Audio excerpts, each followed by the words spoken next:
में धोखा मिलल हमारा जियल अब दुश्वार भई।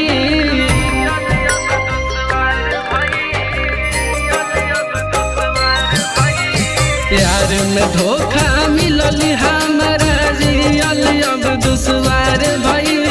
दिल टूटल हमार यार जान हमार बेवफा भई।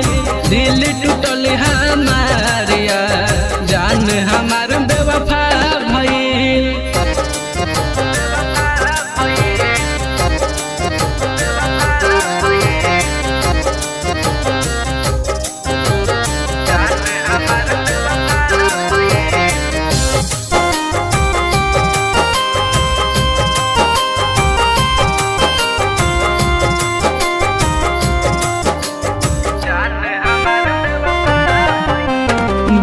सितम प्यार कैली खत्म अरे दिलवा में दर्द उठाई हो।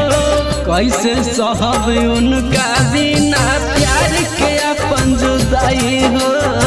कैसे सहब उनका बिना प्यार के अपन जुदाई हो। जान से जे के कोई भरोसा उहे जान फरार भई। दिल टूटल हमार यार जान हमार बेवफा भई।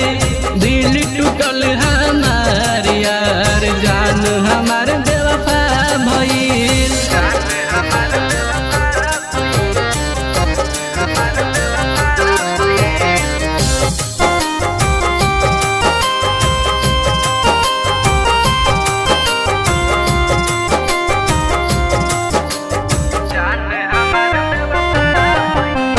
कैली बेगाना संतोष के अशोकवा के दिहली रवाई हो।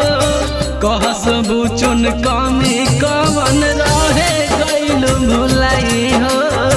कहस अमित कमी कवन रहे गइल भुलाई हो। अनिल छोटू नीतीश कहे बहुते अब इंतजार भई। दिल टूटल हमार यार जान हमार बेवफा भई। दिल टूटल हमार यार जान हमार बेवफा